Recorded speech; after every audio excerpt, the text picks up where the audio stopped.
Hello YouTube, welcome to new Synth Anatomy video. I'm here with Adam Holzman, the keyboard of Steven Wilson, and we took today a keyboard trick with him. So what do you have for keyboards on this tour? Okay, it's a very simple setup. I have the Korg SV1 digital piano,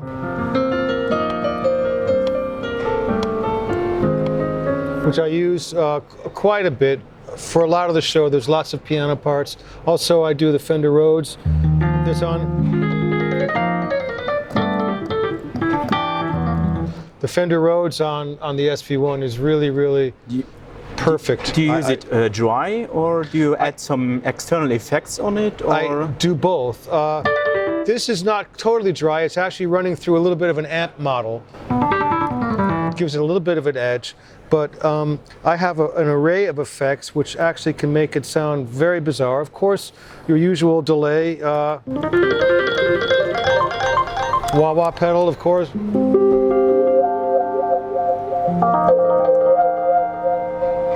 For like more spacey sounds, or you could be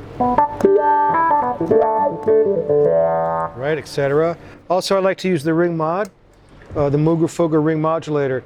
And what I do is I set it so it's at a low frequency to start. So for example,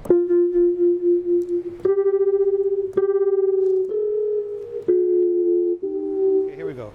So the ring mod, sorry about that, the ring mod is almost on a tremolo setting at first, but the more you increase the frequency, the tremolo starts to go faster and faster until it creates its own sidebands and pitches. So you use for the piano more effect pedals than larger effects, or what you prefer there? You mean as opposed to the onboard effects? Well, I use a combination of the two. These are nice, but they don't go far enough sometimes. Like the delays aren't long enough. Things like that. Also, it's good to have some of that stuff separate anyway. I use the effects with the Rhodes sound, but with the piano sounds, I'm always running dry with a little bit of reverb, a little bit of the internal reverb. With the Fender Rhodes, though, sometimes I do stuff that just is barely even sounds like could be a piano, especially when you.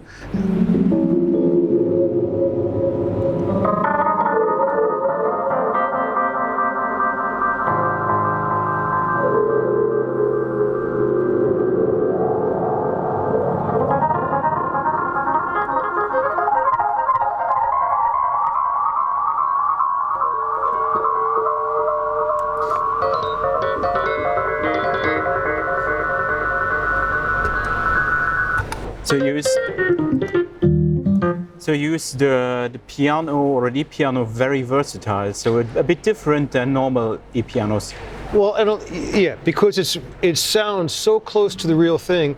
It's like having a real Fender Rhodes, and if you had a real Fender Rhodes, you would process it like a guitar player would, which is kind of what I do here. I've got effects pedals and that kind of more not in the box control. There's some reverbs and some delays and stuff on the instrument. There is an effects. I like the Univibe effect, and I have a little bit of delay with that.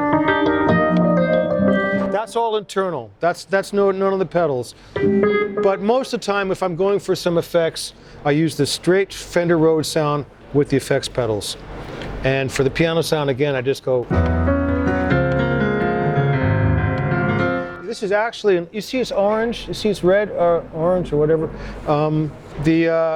It's an older one, it's the first batch of them, and it has a different set of samples, and I personally prefer these sounds. They upgraded the sounds, and to me they're a little bit too boomy.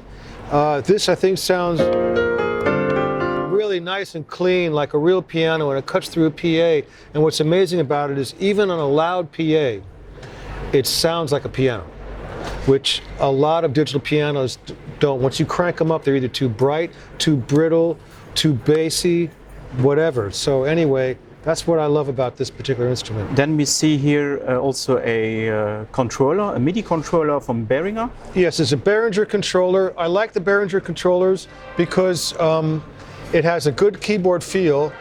And it has the pitch and mod wheels in the same location as the Moogs. A lot of controllers have a lever, or the pitch and mod wheels are like over here or something.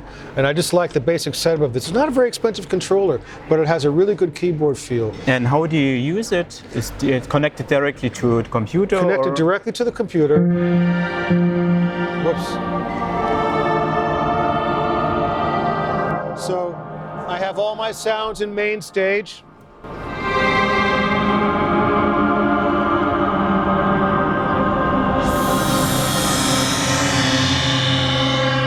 So I have stuff mapped out in main stage all through this, for the show. I got something like 45 or 50 setups for the show. Are you using their internal instruments or module, or a sound module external? Both. I am using a lot of their internal sounds for the basic sounds. For stock piano, organ, strings, clavinet, I use the internal sounds, and they sound good to me. Certain certain analog synth effects I'm able to do in there, and it is really, really convenient. I like the sounds of the main stage very much, but I would say about half the time, I'm also playing samples from a Mellotron library that Stephen gave me that I loaded into my main stage. So I'm not really running a plugin, but I do have a lot of custom Mellotron sounds in my library. So it's a bit hybrid setup. A little bit of a hybrid. Even more of a hybrid is that if you see down here, I have a Hammond Module. And this Hammond Module is actually triggered as another component within main stage. So for example, I can have a patch. Here's an example. Whoops, sorry. It's always like this with the computers. Okay, I can have a patch where I combine the it's like a bass sound and a Mellotron sound. Combined with that, I also have a MIDI output. A separate external channel is created in main stage that sends another MIDI signal out of the Behringer, actually, into the Hammond Module. And I have their Hammond organ then.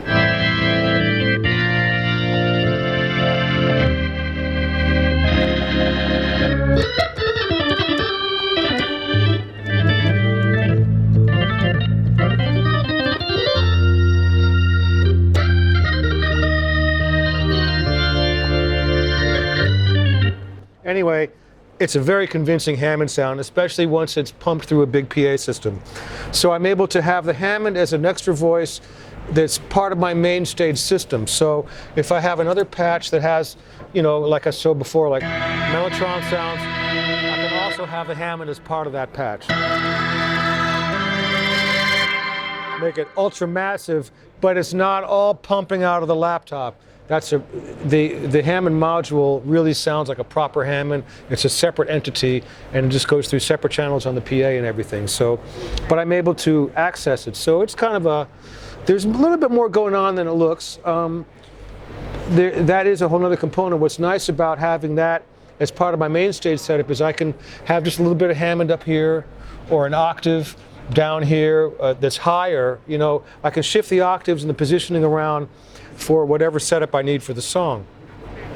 So that's basically it. And then of course the Moog, which I use for sort of tourist bass pedal kind of sounds, big bottom end things for certain songs. And for other things I do some soloing on it.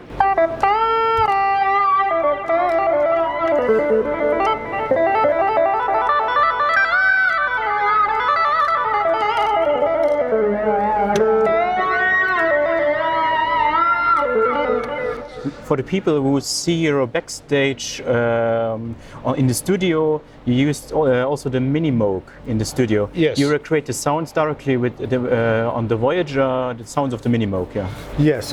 Here, the best example is my basic default lead sound. Got a little delay on it right now. I'll take the delay off so you can hear it.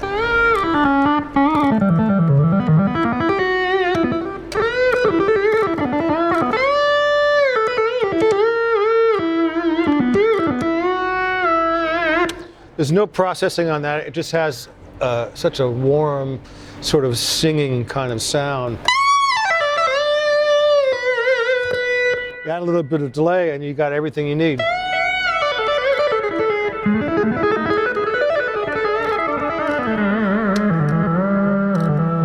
Of course, I like to do spacey things on some cool effects, using the touchpad and stuff. Set it for a noise patch, but it's moving the frequency, filter frequency around.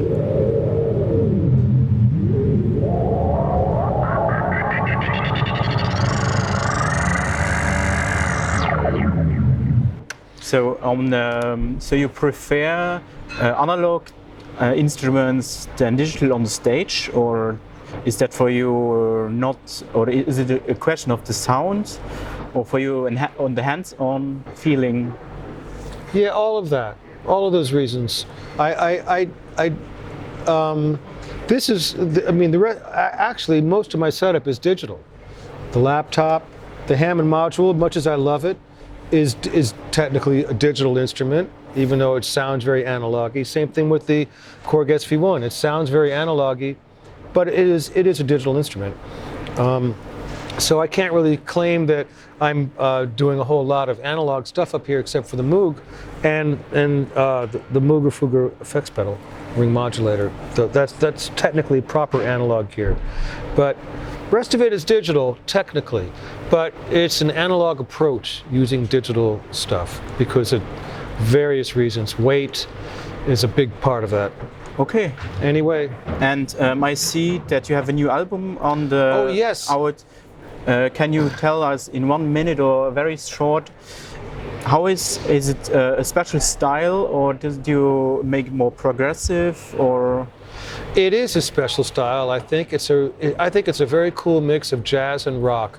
The album is called Truth Decay, and it just came out. It's got some great players on it. A lot of the guys in the Steven Wilson Band are on it. Some people I play with back home in New York. Some fantastic, God, hard to think of all the names right now, but a variety of horn players, and even some special guests like Mark Egan on bass, and Steven Wilson plays a guitar solo on one song, and Nick Beggs co-wrote a song with me with the title track, Truth Decay. It has a lot of different colors and elements in it. It goes everything from straight up rock music to ambient jazz and everything in between, I like to think. So, and it's already available? It is going to be available, it is available digitally now. You can buy it online now, and the CDs are going to be available at the end of March. And you can get them from Amazon or Burning Shed, or from the Steven Wilson merch table. Okay. Okay. Thank you. Thank you very much.